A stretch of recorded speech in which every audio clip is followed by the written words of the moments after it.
time to talk about the new iPhones. I'm somewhat excited and somewhat annoyed. What else is new? Skip it up and that up. So Apple today had their yearly Apple event where they show off new products, which is very exciting. Actually, it is kind of exciting sometimes.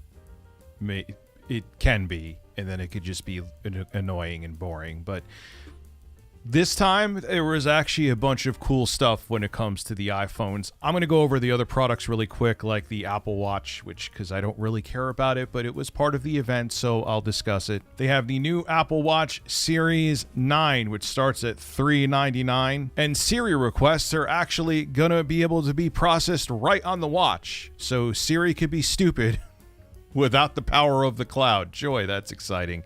It goes on sale September 22nd, and it starts at $399 US. They're also going to have the Apple Watch Ultra 2. This is the new high-end watch, which has a 36-hour battery life, which is a big deal for smartwatches.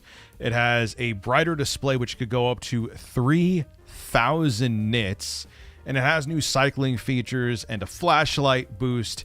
Apple is also spotlighting how the Ultra 2 is carbon neutral, which is good for the environment. They tried to use that same excuse for not giving you a charger, which I love, but that's just them trying to save money, but they hid behind the fact that it's good for the environment. Let's continue. That makes me a little salty. The watch starts at $799. Oh, that's how much you could get an Apple iPhone 15 for. Pre-orders for the Ultra 2 begin Tuesday. And again, you can actually pick up and buy the watch on September 22nd. And all new Apple devices are going to have USB-C.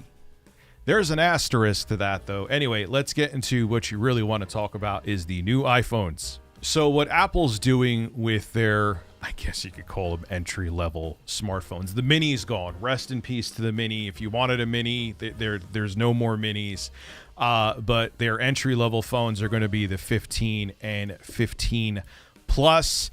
And here is the feature set. A lot of similar features from last year's premium model, the iPhone 14 Pro. Now, the iPhone 15 and 15 Plus are going to have the A16 processor. The iPhone 15 and 15 Plus, again, giving you the premium features from last year's model, is going to have the Dynamic Island, which sounds like a cover band group on YouTube from like 2010.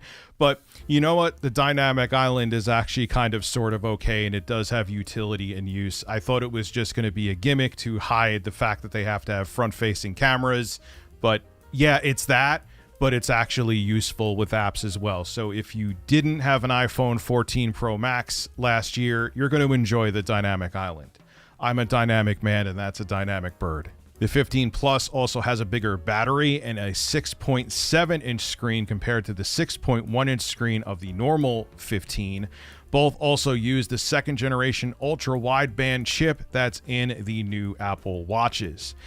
In addition to this, it's going to have USB-C charging. Apple has also updated its MagSafe wireless charging to the Qi 2 standard, but USB-C on the iPhone 15 and 15 Plus runs at USB 2.0 speeds. Okay. It's going to have color-infused glass. Yay. It's still just going to have dual cameras, but it's going to have better low-light performance. It's typical stuff from every year. It'll also auto-detect portrait mode, and it'll also let you select a subject for After Effects. If you want to focus on a subject and have the rest of the background blurred, there you go. You could do that. And the A16 Bionic chip that's going to be in the iPhone 15 and 15 Plus is going to have better noise canceling, so you get cleaner, clearer calls. The iPhone 15 base model starts at $799 US, and the Plus starts at $899 US. The three different storage models they're going to have, obviously the price goes up with each one, is 128 gigabytes, 256 gigabytes, or 512 gigabytes is the biggest storage size you could buy for the base iPhone 15 models, both the regular size and the Plus. Now let's get into the phone that I find interesting, which is the, or phones I should say, which is the Pro and Pro Max. The Pro is going to be 6.1 inch screen, and the Pro Max is going to be 6.7 inches. It also has, which they made a really big deal about, is that its casing is going to be titanium. It's going to be more durable, it's going to be lighter, and we'll see how it actually performs in real world. But they made a real huge deal about the casing of the iPhone 15 Pro and Pro Max being titanium. They're saying that the titanium casing also allows for better heat dissipation, which, if that's true, that's a big deal, because I'll explain in a minute. And they also shrunk the borders with the titanium for better screen visibility. And they're saying that the new iPhones are much more repairable. They gave them better repairability.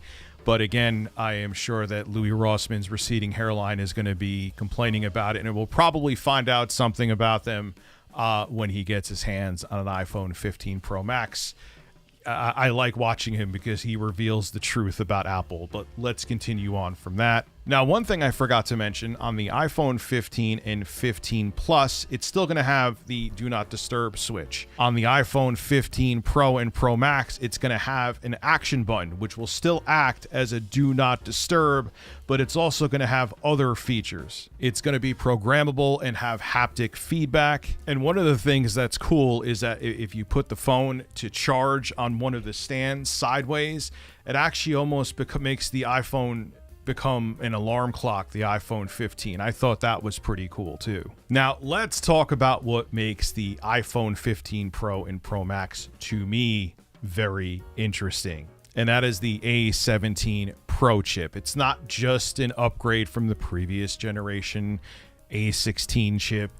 They're doing stuff with ray tracing now. That there was supposed to be ray tracing in the previous generation iPhones, but again, they had problems with distribution and getting the chip out the door, so they cut out ray tracing. But in the A17 Pro, they put in ray tracing capabilities, and what they showed off is pretty impressive. Apple debuts the A17 Pro chip for the 15 Pro and Pro Max, which has a new GPU that includes ray tracing acceleration. Metal, the company's 3D graphics framework, this comes from cnet.com once again, includes optimized upscaling, plus provides more efficient and therefore battery-friendly operation. Some AAA games will become natively playable.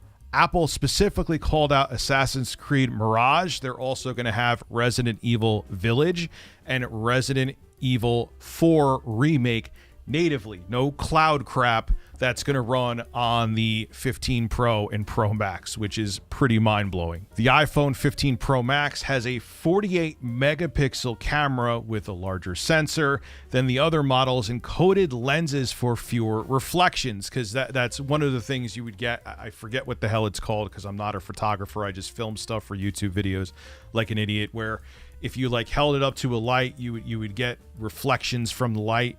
I can't remember what it's called right now. The new coating is going to mitigate that. Thank you, God, because that was a problem with previous iPhones. Lens flare. I got it. You're going to see a jump cut there. Thank you, Jay. Lens flare. Why couldn't I think of that? Why didn't you remind me? It's got 24 millimeter, 28 millimeter, and 35 millimeter equivalent lenses on the main camera, and the company promises better detail and dynamic range, kind of what they do every year.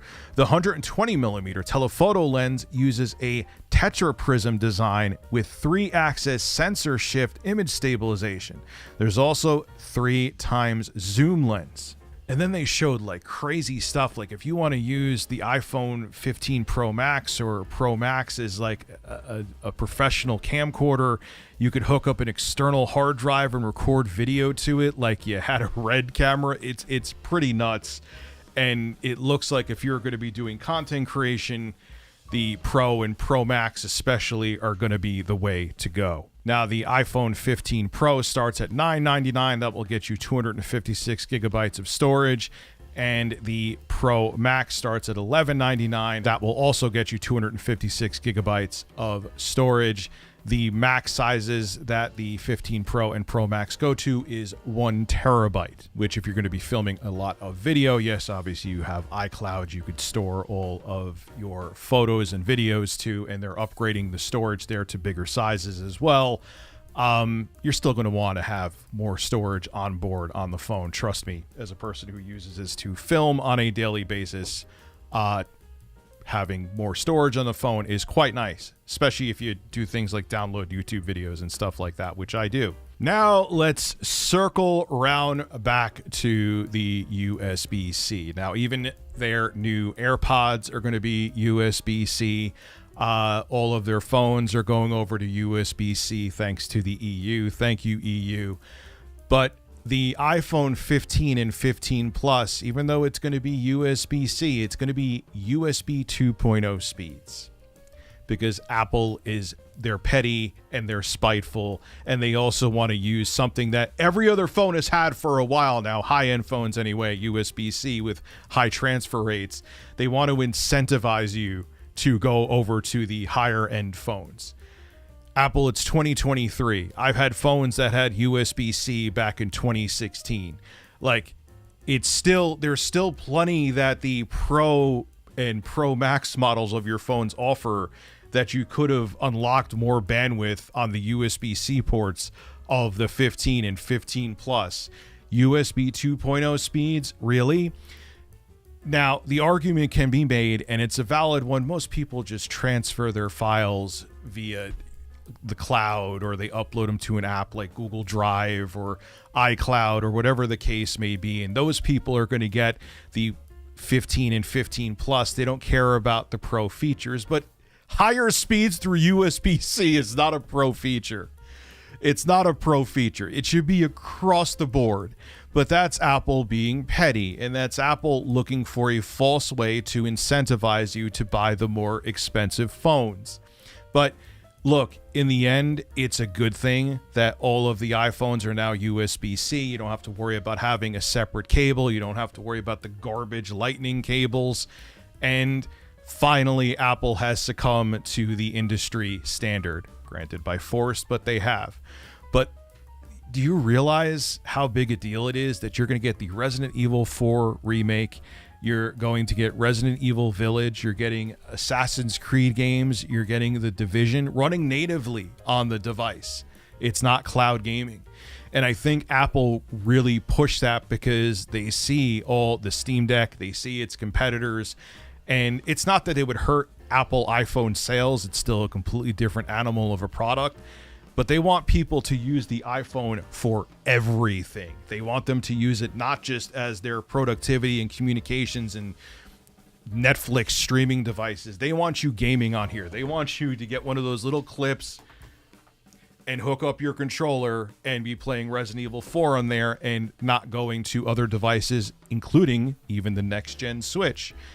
We'll see if it works, but I think it's a good thing. I'm actually excited to see how Resident Evil 4 Remake runs on the iPhone 15 Pro and Pro Max, and I'm excited to see its video recording capabilities. I love Android. I absolutely do, but one thing that keeps me sticking to iPhones is recording video, because I do a lot of my B-roll with the iPhone, and it's a workhorse for me. So I'm excited to see what the new iPhone 15 Pro Max offers. I will be pre-ordering one, probably naked. This is Rich of Review Tech USA signing out. Have a good one. And Phil, I don't suck on cucumbers. Philip Burnell, DSP Gaming, by the way. Zero contributions.